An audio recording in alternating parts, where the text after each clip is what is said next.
sufficiently full. I know that I am.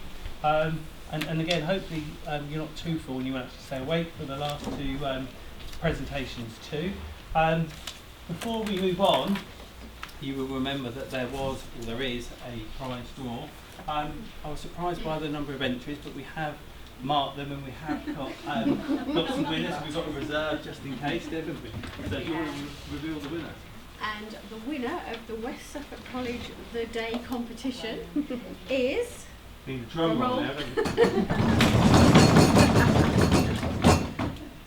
Nicola Durr. Oh my God! Hey! Blind faith and guessing. There you go. Well done. Well done. Yeah. Speech now. Put it in the fridge. Just before we move on, I hope you really found the morning in terms of the presentations really interesting and informative. Also, one of the big aspects of the feedback from our last conference was the networking was one of the most valuable parts of the day that people gave us in terms of the feedback. So again, equally, I hope you're all very full after a really nice dinner, but also I hope that you took the opportunity to sort of network with people and again, start to share and collaborate ideas. Thank you for those of you that have added detail to the whiteboards around the room too. That for us is really useful in terms of just sharing that element of good practice and gave us loads of hints and tips for last time, and again we'll endeavour to share those too in due course. I just also wanted to say a huge thank you to our speakers that you've heard from so far. So Julia, thank you very, very much. Again, I hope you found the contribution from both Piers, Rachel and Derek really, really useful. I had no idea that Derek liked the Coast series on TV quite so much. But again, what we really wanted to do was show and tell really the huge culture that exists within the college and how maths and English is the key kind of focus, whether that's really explicitly or whether, as you've heard from both Derek and Rachel, whether that's very kind of implicit and done in fairly sort of subtle but increasingly sophisticated way. So we hope there's been lots from that you've got out from today. So without any further ado, I'll introduce the topic that we're going to move on to next, and we're going to then hear from Sam and Dom in terms of some of the digital strategies that we use. We've used the day as our Connect activity. Is anyone in the room aware of the day and what it offers us? No? Okay, fantastic. So we're going to explore that a little bit more. Sam's then going to come in and talk about how we've created a vast bank of digital resources using Padlets. Dom will then talk about how he's worked on some of the social media aspects of maths in particular, and talk about how we've worked with functional skills to create a very interactive piece of kit really that's used on a day-to-day basis. So the Day is an online newspaper for those of you that don't know, and again I can't take credit for discovering this. This came from an event that I actually attended through the ACER network, so the English and Maths network, and an English tutor actually demoed the Day to us on that day. What it gives you, or what it gives us, because we now subscribe to the Day, is access to an online newspaper that's specifically written for teenagers. But it's not like a First News type of thing where it's kind of not condescending, but it's actually written in very kind of teenage, user-friendly kind of language. It also doesn't dodge any of the difficult or potentially difficult topics that are going on. So you've seen from the news quiz, there's an awful lot in here linked to sort of Donald Trump, arms deals, and all sorts of things that are very contemporary and up to date. I can just show you.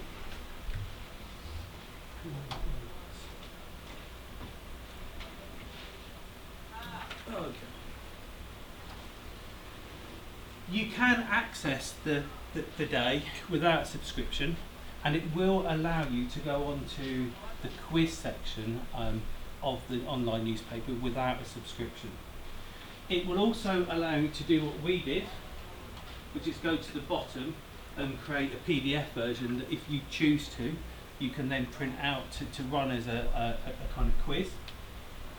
It will also always come with the answers, which I think is really, really important. So it gives you that even if you haven't got a subscription.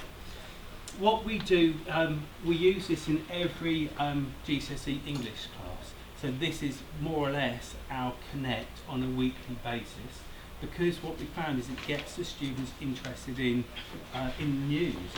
It's also a great way to introduce British values very, very naturally.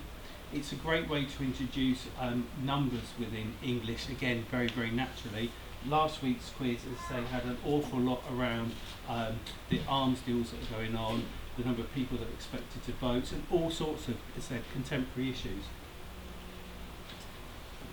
Once you're in the quiz element of this, what you can do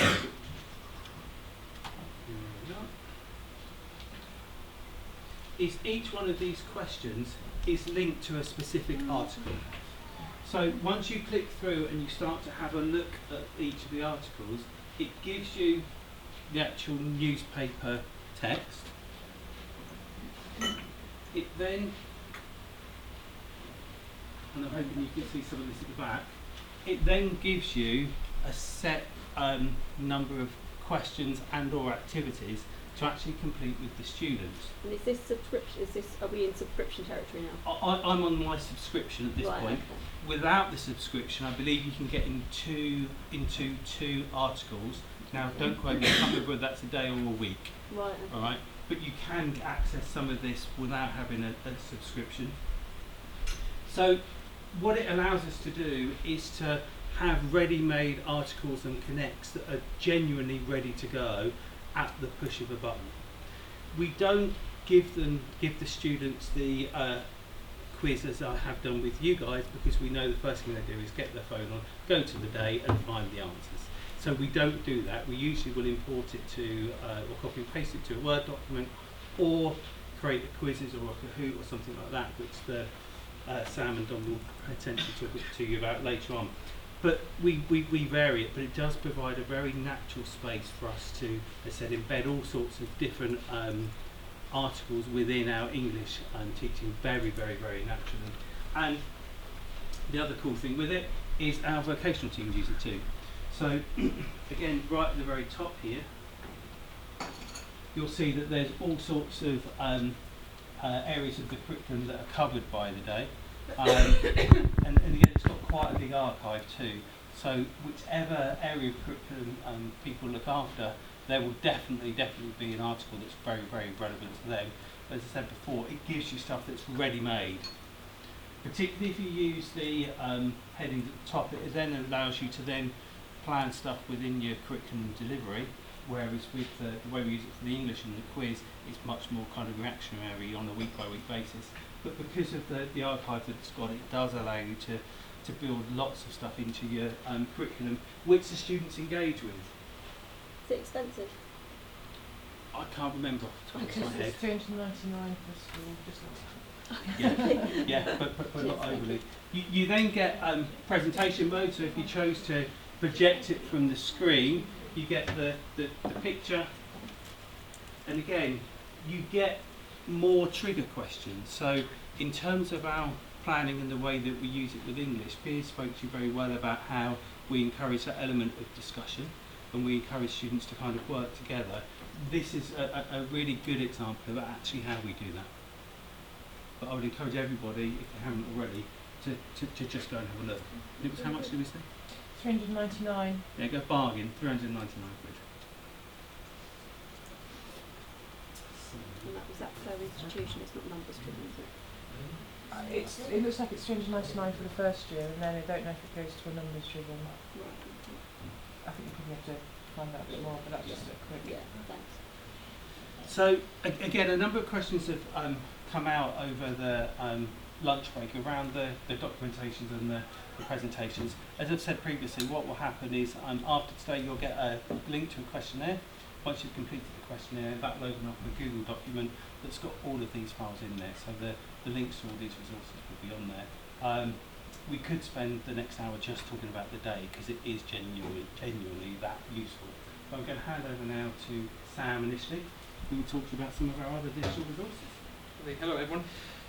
So essentially rolling back about a year to a year and a half, the college's main area of resourcing and virtual learning environments came from Moodle, and we also utilised VKSB to use initial assessments, diagnostic tests, but also as a learning platform. What we found was that it wasn't a truly effective model for our students, and for Moodle, having a password and an email address was quite difficult at times, a bit too much, absolutely. So what we decided to do was to move towards a e-learning platform that anyone could log into via either a QR code or a website address. It seemed like the best model. It's free, easy to use, and there really is nothing that can stop them. There's no passwords they need to worry about. And that's where we moved on to Padlet. In the college we have a three-part team. We have our course directors that look after their cohorts. We have our PSTs that look after the students' well-being and also the cohort details as well, looks after all the directed study. And then the Maths and English teams sit on the third prong of that. Together, as Theresa May would say, we form a stable and strong net to make sure our students are safe and protected. Within that net, every single team, including the PSTs, including the course directors, have access to Padlets.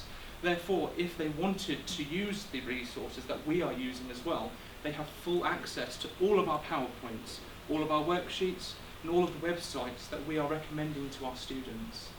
For the functional skills and the GCSE, we have split the Padlets into two, and one is essentially a Padlet aimed with websites only, so core websites, Hegarty Maths, Just Maths, Mrs. B's resources, everything on there that's digital website links is placed on that particular website, on that particular Padlet. The second Padlet is for the entire team.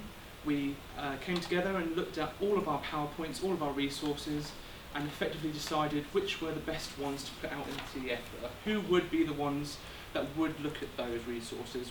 What's the best images in PowerPoint test questions? And they formed the lower part of this particular Padlet.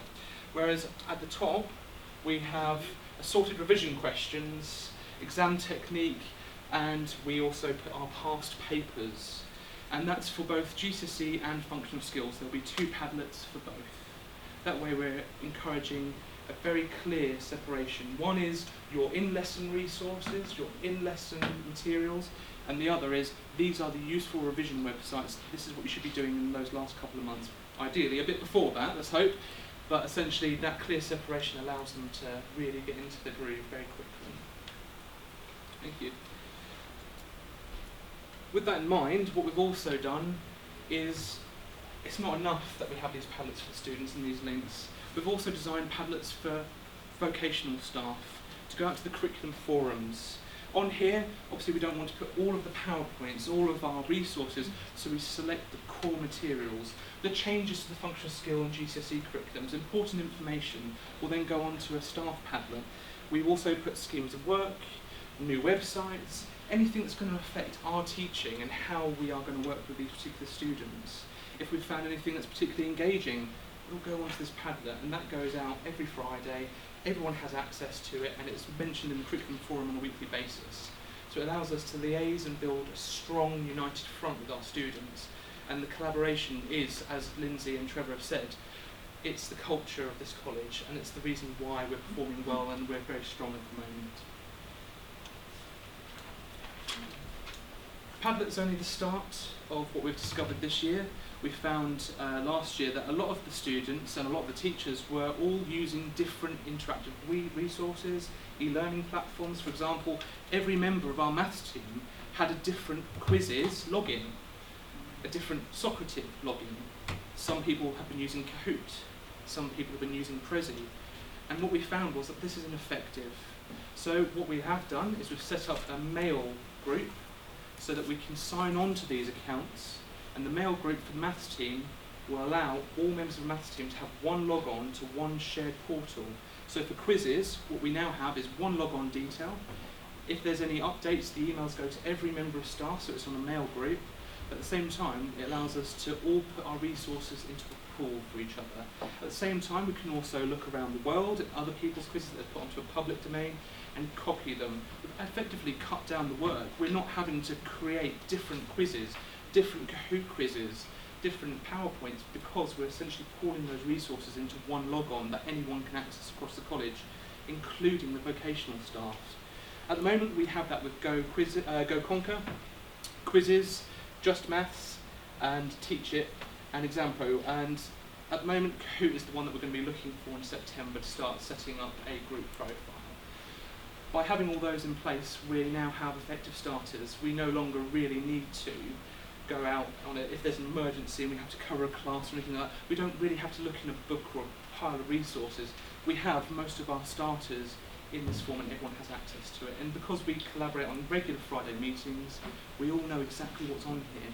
Every member of staff has had a say about where they should be. And that's one of the most important parts about this e-learning and this collaborative programme. Yeah, and again, just before we hear from Dom, I think it's really important, and it came out through discussions at lunchtime, was how on earth do you find the time to do all of this? And the answer that I gave is it's really hard work. And Sam, Dom and Piers, who you've heard from already, really are indicative of that, and they put massive amounts of additional time and effort into all of these resources. As a college though, we do recognise that there is a huge need to have, if we're going to have maths and English at the core of what the college does, there needs to be a huge amount of recognition that there needs to be planning time. So what that does mean is that every single Friday afternoon, maths and English teaching stops across the college. So there are no maths and English classes on a Friday afternoon. That then provides the opportunity for both the maths and the English team to meet, to discuss, to throw different ideas around, to make sure that we are then collaborating and creating the scheme to work initially, reviewing the teaching calendars, making sure we've got the milestones in the right place, and really importantly, collaborating on the online resources that we've actually built. What we also do, and again this came out through discussion, is work within a very tight framework. So people know exactly what's expected of them, but have got incredible amounts of freedom within that framework. And this is, I think, what one of the factors that makes us kind of really successful is people have got a huge amount of autonomy within a specific kind of framework. So everybody's very clear in terms of what's expected and how we're going to get somewhere. But actually what we do and kind of how we piece that together is informed directly by the team. But I just think it's really important to add that. Absolutely, one of the things about having that protected time on Friday is that there are any members of staff that are still not IT savvy. We are now able to train. It's reactive. We don't have to wait for a PD session to train out how to use Padlet, how to use Socrative. We actually offer our own in-house training. So recently we've delivered a Padlet training seminar to anyone on the English Maths ESOL team that aren't very comfortable with using this kind of digital technology. That timetable Friday has allowed us to make sure that we don't have to wait for those members of staff to feel comfortable and confident. We can put that forward now. So it allows us to do that. One of the reasons why we've decided to collaborate was, example, I had my quizzes account, I've had it for about 3 years. I probably made about 40 or 50 quizzes on there. And then one day somebody else on the team showed me their quiz account. Everything was much better than mine. And then we realised actually we've done a lot of the same things. Why on earth did we not talk about this, and why on earth did we not pool it? And that's where this has come from. We've actually managed to cut down a lot of planning time, and we've also set different tasks. So, for example, Roz, who isn't here today, she looks after our bread and butters. She maintains them, makes sure they're all right for the classes, takes out questions, add things that are relevant for that particular week. And then other members of the staff, for example, Don will look after Facebook, etc. And then there'll be Steve and I that look after quizzes accounts. So we're all constantly looking at these particular programs and these e-learning platforms so that we can make sure that we're united on this. The other advantage that the Friday afternoons give us is it gives us an opportunity to hear what's going on across college. So Derek mentioned during his speech that he's already attended several meetings with the Maths, English and the ESOL team, and it's a whole team that kind of comes together to make sure that we're all aware of what the amount of work that's gone on with the Mars project. Amanda at the back is coming to our meeting next Friday on the 9th to deliver a whole session around autism awareness, because it's something that's come up through one-to-one discussions with members of staff, and again in group discussions, that's really where our focus needs to be for next year. So again, it's really so important, that key sort of planning time. So again, that's a real live example of how that actually works and the big benefits that it has. The other thing about these, we're actively using them for planning. We've just finished our legacy, or next exam is on Thursday, so now we're looking at the 9 to 1 framework. These resources are fantastic. They're allowing us to plan and look at what other colleges and schools are doing, what works for them, what doesn't work for them. We hopefully will have the best of both worlds and be able to put together a programme that's more eclectic and really suited to the needs of our learners. We have some disenchanted learners, and this is the best way forward to plan for them.